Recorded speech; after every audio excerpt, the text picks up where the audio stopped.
hard to imagine that everything on Earth and the universe is made up of tiny particles that cannot be seen, which we call atoms. A single water droplet is made up of 100 sextillion atoms, and a grain of sand has about 78 quadrillion. Now, that's a lot of atoms, but what are atoms anyway? You're about to find out. The year was 1803 when John Dalton, an English scientist, was the first man to theorize about atoms. While studying meteorology, Dalton observed water evaporating and concluded that evaporated water existed in the air as a gas.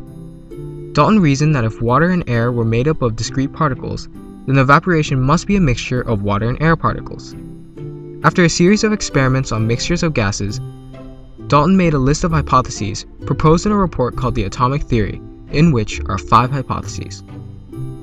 1. He reasoned that all matter consisted of tiny particles. 2. Atoms are indestructible and unchangeable particles, and cannot be changed, destroyed, or broken into smaller parts. 3. Elements are characterized by the mass of their atoms. Dalton believed all atoms of the same element had identical weights. 4. When elements react, atoms combine in simple whole number ratios. And 5. When elements react, their atoms combine in more than one simple whole number ratio. Dalton came up with hypotheses that were partially, if not completely, true. But Dalton also had an additional postulate which kept his theory from being accepted for many years. Dalton had believed that when atoms combine in one ratio, it must be a binary one, and he believed the formula of water was OH, and of ammonia was NH. Dalton's atomic weights for oxygen and nitrogen were incorrect, and his experimental data did not support many conclusions he drew from it. However, from Dalton came the first atomic model, depicting the atom as an indestructible sphere. Fast forward to 1897, when British physicist Joseph John Thomson discovered the electron. He observed electrical discharge in a cathode ray tube, a special vacuum tube in which images are produced when an electron beam strikes a phosphorescent surface. He built a cathode ray tube with a metal cylinder on the end, with 2 slits in it, leading to electrometers to measure small electrical charges. He found that by applying a magnetic field across the tube, there was no activity recorded by the electrometers because the charge had been bent away by the magnet, proving that the ray and negative charge were inseparable. The deflection of the rays were proof of particles smaller than atoms. In his second experiment in 1904, he built another cathode ray to prove that rays carried a negative charge. He built a different cathode ray tube with fluorescent coating at one end and a near-perfect vacuum. 2 electrical plates produced a positive anode and a negative cathode to deflect the rays.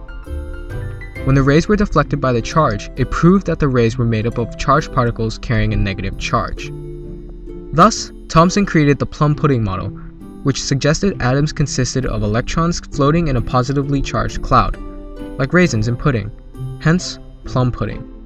In 1911, a student of Thomson, Ernest Rutherford, decided to test the plum pudding model suggested by Thomson. He did this by firing radioactive particles through a thin sheet of gold. He found that most particles went straight through the foil, but a few, 1 in 8,000, were deflected. This led to a model suggesting that most of the mass of the atoms were contained in small positive center, the nucleus, and that the rest of the atom is empty space. The nucleus is surrounded by negative orbiting electrons. Finally, in 1932, James Chadwick, a British physicist, discovered that the nucleus was also made up of uncharged neutral particles, which he called neutrons.